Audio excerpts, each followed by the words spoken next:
Good morning, students. Welcome back to our channel ABBN online classes. Today in class 11th mathematics, we are going to discuss some properties or some operations on sets.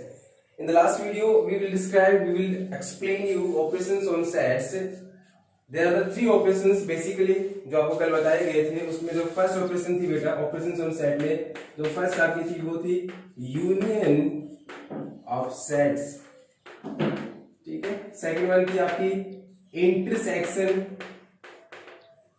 intersection of sets, and third one is what? Difference of sets. They are usually denoted by the algebraical method or the diagrammatical मतलब आपका जो Venn diagram हमने आपको बताया था कि एक ऐसा डायग्राम जिसमें एक हम जो अपना जनरली जो हमारा यूनिवर्सल सेट होता है उसको एक रेक्टेंगुलर बॉक्स में रिप्रेजेंट करते हैं. जो उसके सबसेट्स होते हैं वो सारे एक सर्कुलर रिंग या फिर हम ये कह सकते हैं कि क्लोज कर्व में रिप्रेजेंट होते हैं. तो क्या कह रहे हैं? Union of sets, intersection of sets and difference of sets में हम प्रॉपर्टीज में हम आपको बताने वाले हैं. कल हम अपने आपको यूनियन ऑफ सेट्स के बारे में बताया था कि the combination of two sets, the union of two sets A and B, if there are A and B are the two sets, then A union B represented by this that equals to X such as that X belongs to A or X belongs to B.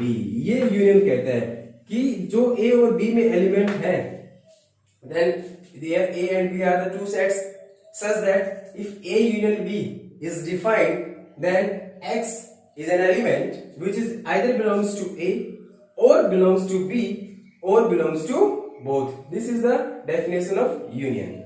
इसके बारे में हमने आपको when diagram से some properties इसके थे, कोई commutative law, associative law, identity law जो भी थे वो हमने कल डिस्कस किए थे. Now we are discussing about the second property, that is the second operations we can say intersection of sets. What is intersection of sets? That is the second operation. ठीक है. तो हम इसमें क्या लिखेंगे? वही हमारी condition, let A and B are two sets. Let A and B are two sets.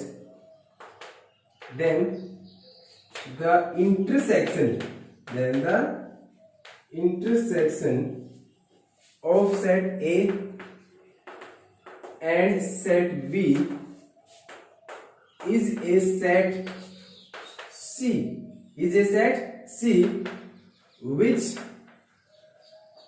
In which the elements are those elements which are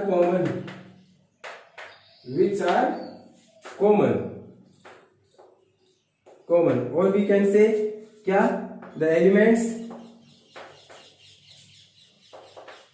which are belongs to set A and set B. ये main बात है. मतलब A and B are two sets, हमारे पास को दो set. Then the intersection of set A and set B, उन दोनों condition, how we represent the intersection A and B.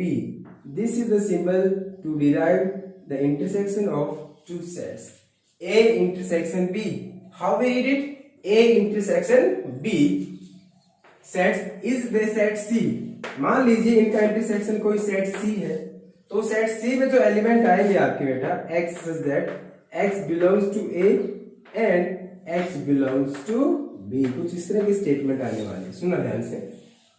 ये मैथमेटिकली हमने इसको रिप्रेजेंट किया है. Is a set C which the elements are, जिसमें जो एलिमेंट होंगे C में, those elements which are, वो ऐसे एलिमेंट होंगे जो कि common to the element, common जो दोनों में कॉमन हो, या फिर the element which belongs to the set A and set B. मतलब क्या था? इन दोनों में आप कोलैप्स कीजिए. डिफरेंस क्या है इसमें? क्या था? या तो एलिमेंट आपका A का होगा या फिर B का होगा या फिर वो दोनों का होगा. मतलब combination of all the element इसमें था, मतलब टोटल एलिमेंट्स. लेकिन इसमें उल्टा हो गया. एलिमेंट X जो भी होगा आपका वो A से बिलोंग करेगा और B से बिलोंग करेगा या फिर दोनों से भी करेगा. मतलब कॉमन एलिमेंट्स, मतलब कॉमन एलिमेंट, ऐसे एलिमेंट जो A में भी होंगे, B में भी होंगे दोनों में होंगे। मतलब मैं आपको एग्जांपल से समझाऊं कोई, मान लीजिए मैंने ये कहा कि आपके पास ए सेट है बेटा 1 3 5 7 9 और बी सेट है आपका 6 7 8 9। Then what is the intersection of these two set? A intersection B. The common element to both the set. Common element बोले तो 7 9 और कोई दिख रहा है आपको कोई कॉमन? 1 इसमें है, इसमें नहीं है, 3 इसमें है, इसमें नहीं है, 5 इसमें, इसमें नहीं है, 6 इसमें, इसमें नहीं है। इसका मतलब जो कॉमन एलिमेंट है वो 7 और 9।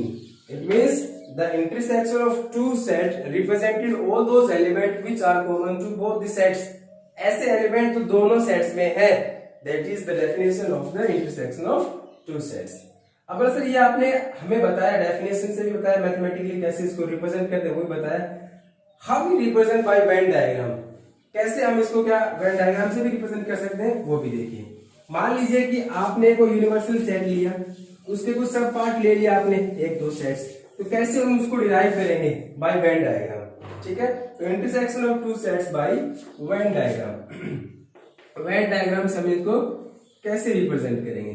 देखिए मैं ये कहूं, मान लीजिए लेट आपका यूनिवर्सल सेट है बेटा 1 2 3 4 5 6 7 8 9 एंड 10। तो represent our universal set U in rectangular box, यही तो आपका डेफिनेशन देते हैं आप, कौन?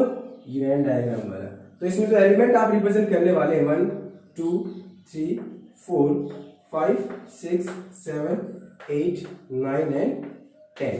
मान लीजिए आपने कुछ सब पार्ट ले लिए इसके, ए कोई सेट लिया जिसमें 3 6 7 4 ऐसे एलिमेंट लिया आपने, बी कोई सेट लिया उसमें आपने लिए 6 7 8 10 ये कोई एलिमेंट लिए, ये आपके पास डेफिनेशन है। तो देखो यहां से आप ए इंटरसेक्शन बी जो निकालेंगे, यहां से ए इंटरसेक्शन बी वो क्या आएगा बेटा? देखो एक तो 6 है, एक 7 है, एक 6 है और एक क्या है 7, 6 और 7। तो बोले सर एक बात बताओ, यू आपने रिप्रेजेंट कर दिया universal set A 3 6 7 4 3 6 7 4, this is the element, this is our set A. Then what is second set? 6 7 8 10 6 7 8 10, this is our second set B. Then what is the intersection of these two sets? 6 and 7. It means this is the part, this is our new set C which is represented by this column। मतलब common part आपका पूरा ये common part 6 and 7। तो इसको वैसे generally अगर without set आप इसको रिप्रेजेंट करें तो कैसे करेंगे वो देखिए। कि मान लीजिए आपके पास वेन डायग्राम आपने डिनोट किया, इसमें यूनिवर्सल सेट आपका U है, ये सेट आपका A है, ये आपका B सेट है, ये A सेट है, ये B सेट है। तो वो जो कॉमन पार्ट जो दोनों में है वो कौन सा है? ये वाला पार्ट। वो कौन सा है? ये वाला part. This is the common part of both the sets and this is called A intersection B, intersection of two sets। This is the method to represent the given property or the given operation sets, right? This is the intersection of two sets। Now there are some properties on intersection of two sets। कुछ properties भी हैं इनकी, जैसे कुछ commutative property हो, associative law हो, जिस तरह से हम derive करते हैं उनका हम perfect use करने वाले हैं। तो क्या है? properties of intersection, properties of intersection of sets, properties of intersection of sets। तो बेसिकली प्रॉपर्टी में वही सेम आने वाली आपकी, the intersection of two set is equal to again the intersection, मतलब ए इंटरसेक्शन बी करें आप या बी इंटरसेक्शन ए करें, this is called commutative law, commutative law. Second one is, मान लीजिए कि सेकंड प्रॉपर्टी में आपके पास ये आ जाए कि आपने ए इंटरसेक्शन बी किया फिर इंटरसेक्शन सी किया, या फिर आपने पहले बी इंटरसेक्शन सी किया इंटरसेक्शन ए किया, this is called associative law. क्या कहलाएगा? Associative law. मतलब आप इंटरसेक्शन की प्रॉपर्टी कैसे अप्लाई करें, या तो आप A intersection B intersection C करें या फिर A intersection B intersection C करें, आपके पास रिजल्ट सेम रहने वाला है। थर्ड वन इज कि मान लीजिए कि आप ए इंटरसेक्शन फाई करें या फिर फाइव इंटरसेक्शन ए करें तो आपको पता है कि this is called empty set, और एम्प्टी सेट में ए में क्या कॉमन आने वाला है, कुछ नहीं, जीरो। सेम कंडीशन ये, then what is the common set, 5, this is called law of 5, law of 5। इसी के अंदर मान लीजिए मैं ए इंटरसेक्शन यूनियन करूं, ए इंटरसेक्शन यूनिवर्सल सेट करूं या फिर यूनिवर्सल सेट इंटरसेक्शन ए करूं, तो सीधी सी बात है सर कि इन दोनों में जो कॉमन एलिमेंट है वो कौन होगा, ए, तो क्योंकि ए इसका सब पार्ट है तो ये इसके अंदर ही है ना, तो ये कॉमन भी क्या आएगा, ए ही आएगा। This is a, this is called law of union, law of universal. And the last property in this A intersection A और ए में क्या कॉमन आएगा, ए तो आएगा क्योंकि इंटरसेक्शन क्या कहता है, common element, A intersection A is a, this is called law of idempotent, law of idempotent. ये कुछ प्रॉपर्टीज थी इंटरसेक्शन ऑफ टू सेट की। इसमें एक नई प्रॉपर्टी आती है बेटा, डिस्ट्रीब्यूटिव लॉ, इसी के अंदर आता है, और वो क्या आता है, डिस्ट्रीब्यूटिव लॉ, डिस्ट्रीब्यूटिव लॉ। उसमें क्या होता है कि union distribute intersection and intersection distribute union. वो किस तरह से होता है कि मान लीजिए कि आपके पास A union B intersection C है, या फिर आपके पास ये हो A intersection B union C, then this union distribute over intersection and this intersection distribute over union. देखो क्या होगा, ये हो जाएगा A union B intersection A union C, A union C, and this is A intersection B union A intersection C. This is a method और this is the law which is distributive law, वो इसी के अंदर आता है। अच्छा एक बात और, इन सबको हम डायग्राम से भी डिनोट कर सकते हैं, इन सबको हम डायग्राम से डिनोट करते हैं। तो आपके लिए होमवर्क यही है कि इन सब क्वेश्चंस को जितनी ये प्रॉपर्टीज हैं किस पे, इंटरसेक्शन पे, आप इनको क्या करेंगे, वेन डायग्राम से डिनोट करेंगे। ये कुछ प्रॉपर्टीज आपको याद रखनी, इनके रिजल्ट हम डायरेक्ट याद रखेंगे। And the last operations on set is difference of sets, difference of set.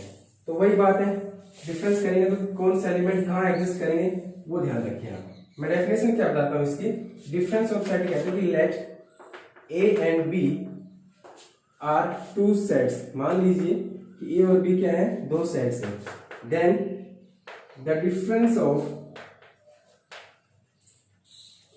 Of set A and set B is the element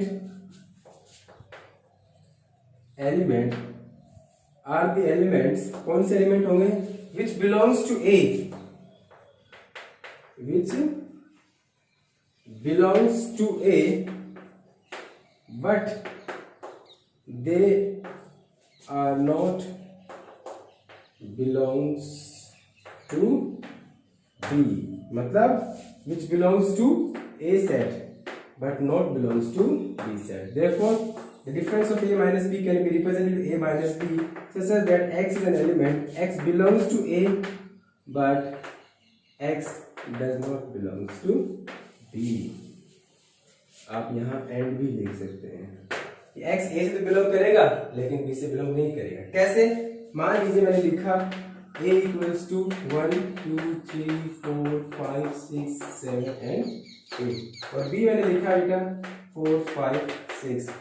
What is the difference of a minus b, यानी कि what is the difference of a b, तो a minus b क्या होगा, a के वो element जो b में नहीं है, मतलब a के वो एलिमेंट जो b से बिलोंग नहीं करते हैं, b से बिलोंग नहीं करते हैं। इसका मतलब देखो 1 इससे बिलोंग नहीं करता सर, 2 नहीं करता, 3 नहीं करता, 4 करता है, 5 करता है, 6 करता है, ये तीनों एलिमेंट इसके अंदर हैं।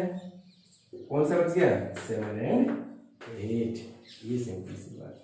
और मैं ये कहूँ कि b माइनस ए क्या होगा, तो b के वो एलिमेंट जो a में नहीं है, तो b के 5 4 5 6 सारे इसमें, इसका मतलब b माइनस ए क्या होगा, 5 होगा। The difference of two sets represented all such the element in which the element of first set which does not belong to second set, मतलब a माइनस b है तो a के वो एलिमेंट जो b से बिलोंग नहीं करते, और b माइनस है तो b के वो एलिमेंट जो a से बिलोंग नहीं करते। How we represent by graphically or we can say diagrammatically, हम डायग्राम से डिफरेंस को कैसे रिप्रेजेंट करेंगे। मान लीजिए कि आपके पास ये यूनिवर्सल सेट यू है, इसके अंदर आपके पास दो सेट हैं, set A and set B, ठीक है। This is set A and this is set B, then A minus B क्या कहता है आपको, ए माइनस बी कहता है सर कि ए का वो पार्ट जो बी में नहीं है, तो ये वाला पार्ट, ये वाला पार्ट, ये पार्ट बी में नहीं है, this is called A minus B. मैं ये कहूँ कि बी माइनस ए क्या होगा सर, तो बी का वो पार्ट जो ए में नहीं है,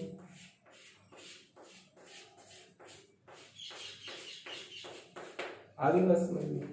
तो ये बीच वाला क्या बच गया, ये दोनों में कॉमन है, इसको क्या बोल सकते हैं हम, ए इंटरसेक्शन बी। इसका मतलब इन तीनों रीजंस में कुछ भी कॉमन नहीं है, किसमें, एक तो ए माइनस बी में, एक बी माइनस ए में, और एक ए इंटरसेक्शन बी में।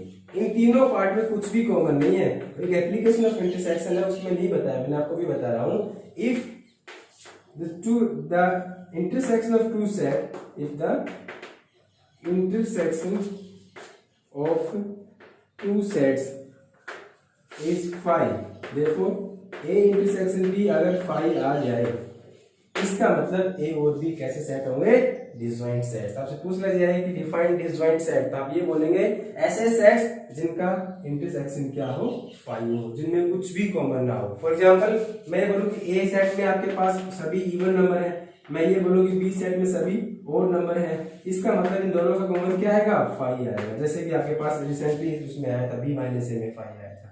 तो ऐसे सेट जिनमें कुछ भी कॉमन ना हो क्या कहलाते हैं, डिसजॉइंट सेट। तो यहाँ पे ए माइनस बी, बी माइनस ए और ए इंटरसेक्शन बी में क्या कॉमन है, कुछ भी कॉमन नहीं है, इसका मतलब दे ऑल आर व्हाट, डिसजॉइंट्स। तो ये कंप्लीट प्रॉपर्टी आपकी इस एक्सरसाइज इंट्रोडक्शन में थी।